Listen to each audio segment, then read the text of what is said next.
এই যে হয়ে গেছে হয়ে গেছে হয়ে গেছে হয়ে গেছে হয়ে গেছে এই যে এই এই এই এই কিছু হয়নি বাবা।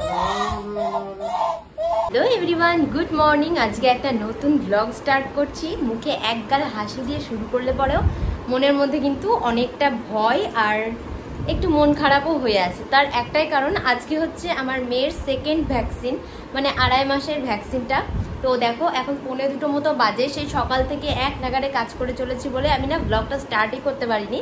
তো ব্লগটা এখন স্টার্ট করে দিলাম। তোমরা অবশ্যই কিন্তু ব্লগটা শেষ অবধি দেখো। এর আগের বার তো মা ছিল, মাকে নিয়ে গিয়েছিলাম, তাই আমি ভিডিওটা করতে পেরেছিলাম। তো এইবার যেহেতু মা নেই, মা গেছে একটু বাইরে, যার জন্য আমি একাই যাচ্ছি, মানে তোমাদের দাদাভাইকে সঙ্গে নিয়ে।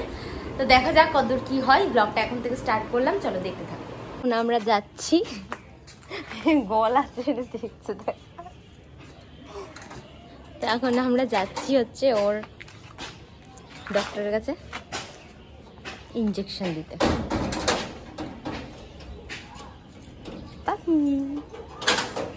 ও গাড়িতে উঠলে ঘুমিয়ে পড়ে।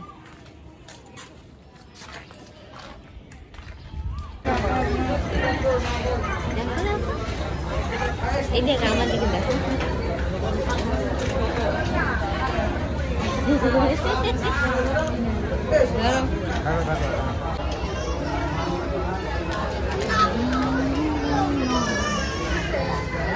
এর আগের বার মা ডিউটি দিচ্ছিল, এবার তুমি।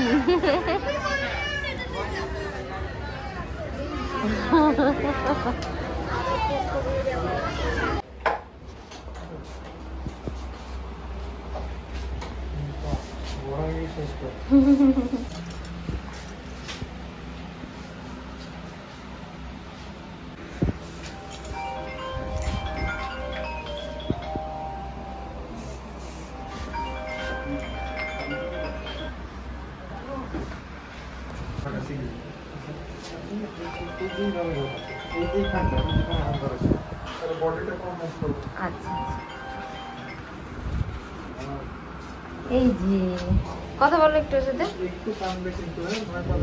আচ্ছা এই যে এই যে হয়ে গেছে হয়ে গেছে হয়ে গেছে হয়ে গেছে হয়ে গেছে হয়ে গেছে হয়ে গেছে হয়ে গেল হয়ে গেল হয়ে গেল হয়ে গেল হয়ে গেল।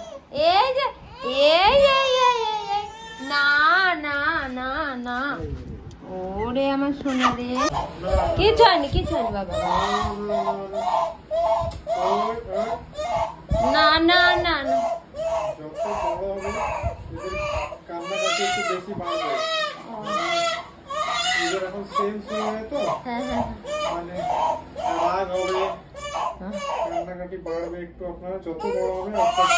না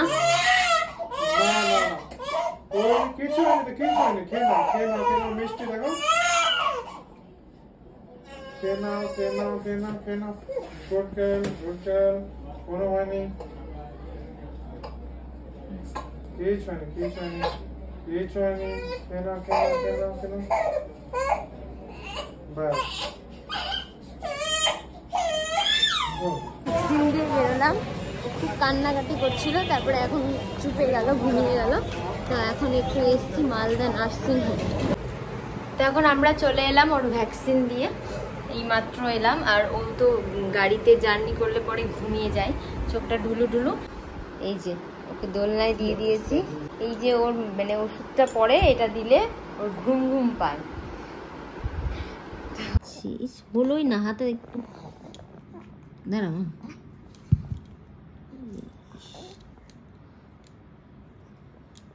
ব্যথা হয় না, তারপরেও এটা দিয়ে দিলে না অনেকটা রিলিফ পাবে। খুবই ভালো এই মলমটা। এখনো বাবার সঙ্গে খেলা করছে আর আমার খাওয়া হয়নি। এখন বাজে 4:15, এখন প্রায় 1:30 মতো বাজে। ও ঘুমোচ্ছে, তো এখনো ঠিকঠাক আছে, কোনো রকম জ্বর কিছু আপাতত তো আসেনি, আর ব্যথা তো নেই। তো চলো একটু রান্নাঘরে যাব জোগাড় যন্ত্র করতে। তোমাদের দাদাভাই ফোন করলো, মাংস নিয়ে আসছে, তো যার জন্য এখন যাব রান্নাঘরে। যে রান্না বসিয়ে দিলাম, যেহেতু অনেকটা রাত হয়েছে তাই সব দিয়ে একসাথে বসিয়ে দিলাম। আলুগুলো ভেজে রেখেছি, উঠে গেছে মাছের চোখে, না উঠে আছে, চোখটা ছোট ছোট হয়ে আছে, ঘুমাবে। মাংস চলছে, আমি তো চলে গিয়েছিলাম রান্না করতে করতে, ওই রান্না মেয়ে উঠে গেছিল তাই খাচ্ছি। গরম গরম ভাত ফুটছে, ওদিকে মাংস। ফাইনালি খাবারটা রেডি করে নিলাম, এখন ওকে দিয়ে দিই, আগে খেয়ে নিক। আমার ভাতের মানে মারটা ঝরছে, এখন ও আগে খেয়ে নিক, তারপর আমি খেয়ে নিচ্ছি। মেয়ে উঠে যাবে কখন ধরতে পারবে। এখন আমার ভাতটা হয়ে গিয়েছে, খেয়ে নিই ঝটপট করে। এই যে এখন ওর জ্বরটা আসতে শুরু করেছে, এখন মাপবো কত জ্বর এসছে, দেখি মেপে, দেখি জ্বরটা মেপে কতটা কি আছে। যে 100 জ্বর হয়নি, ছুঁই ছুঁই আছে 100, বোঝা যাচ্ছে। এই যে বোঝা যাচ্ছে। তো এখন বাজে 11:30, ওকে ফ্রেশ করিয়ে চেঞ্জ করিয়ে প্যাম্পার্স পরিয়ে দিয়েছি, আমাদেরও খাওয়া দাওয়া হয়ে গিয়েছে। ওর জ্বরটা 100 যায়নি, 100 ছুঁই ছুঁই হয়ে আছে, তো ওষুধটা দিয়ে দিলাম। ডাক্তার বলেছিল 100 জ্বর উঠলে তবে ওষুধ দিতে, তার আগে না। ওর ঘুম পেয়ে গিয়েছে এখন, তো ঘুম পাড়িয়ে দেব। আর আপাতত তো এইটুকুই। তারপর যদি রাত্রেবেলা খুব বেশি জ্বর হয় তাহলে 6 ঘন্টা পর দিতে বলেছে। 11:15টার দিকে ওষুধটা খাওয়ালাম, তারপর আবার 6 ঘন্টা পর যদি জ্বর আসে তাহলে দেবো, নাহলে দেবো না। সবাইকে বলো গুড নাইট। আমি একদম ঠিক আছি, বলে আমি একদম ঠিক আছি না বাবা, আমি একদম পারফেক্ট আছি, কোনো ব্যথা নাই। আর জ্বর তো একটু একটু আসবে বলেছে ডাক্তার, ওটা নাকি আসা ভালো। তোমরা সবাই ঘুমিয়ে পড়ো। Good night, tata, bye bye.